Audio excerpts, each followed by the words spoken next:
বন্যা ও পাহাড় ধসে দেশের দক্ষিণ পূর্ব ও উত্তর পূর্বাঞ্চলে ৪৪ জনের মৃত্যুর তথ্য দিয়েছে দুর্যোগ ব্যবস্থাপনা ও ত্রাণ মন্ত্রণালয়।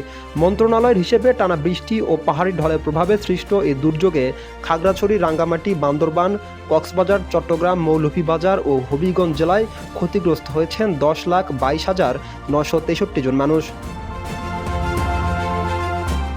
শনিবার সন্ধ্যা পর্যন্ত মন্ত্রণালয়ের হালনাগাদ প্রতিবেদন বলছে, এসব জেলার ৫৮টি উপজেলার ৩৮৬টি ইউনিয়ন ও ১১টি পৌরসভা প্লাবিত হয়েছে।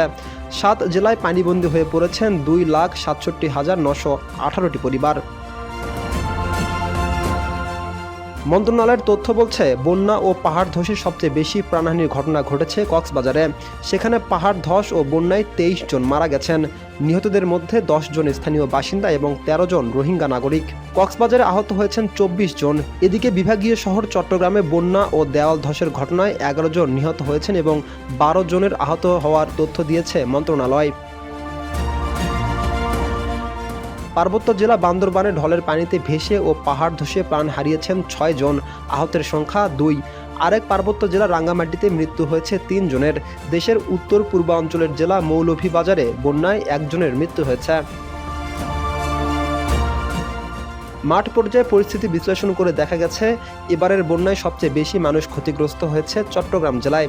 জেলার ১৬টি উপজেলায় আংশিক ও পূর্ণ জলাবদ্ধতা তৈরি হওয়ায় ৭,৫৯,৫৩০ জন মানুষ ভোগান্তির শিকার হয়েছেন। এরপরই দ্বিতীয় সর্বোচ্চ ক্ষতিগ্রস্ত হয়েছে কক্সবাজারে। সেখানে ১০টি উপজেলার ১,৫৮,০২৭ মানুষ বন্যা কবলিত এবং ৩৯,৫০৬টি পরিবার পানিবন্দী। অন্যান্য জেলার মধ্যে খাগড়াছড়ি ৯ উপজেলায় ২৭,২২০ জন, রাঙ্গামাটিতে ৯ উপজেলায় ৩,৫২৪ জন, মৌলভীবাজারে ৪ উপজেলায় ৩৮,১৭২ জন এবং হবিগঞ্জের ৩ উপজেলায় ২৮,১৪০ জন মানুষ ক্ষতিগ্রস্ত হয়েছেন। হঠাৎ বন্যা ও পাহাড়ি ঢলে বাড়িঘর হারিয়ে জীবন বাঁচাতে নিরাপদ আশ্রয়ে খোঁজে ছুটছে হাজারো মানুষ। সরকার ক্ষতিগ্রস্তদের জরুরি আশ্রয় দিয়েছে, তবে প্রত্যন্ত অঞ্চলের বহু মানুষ এখনও নিজের জলমগ্ন ভিটেমাটি আঁকড়ে ধরে পড়ে আছেন। আশ্রয় কেন্দ্রগুলোতে ঠাঁই নেওয়ায় বিপন্ন মানুষের মাঝে শুকনো খাবার, বিশুদ্ধ পানির সংকট দেখা দিয়েছে। রাকিব হাসান, ইত্তেফাক নিউজ।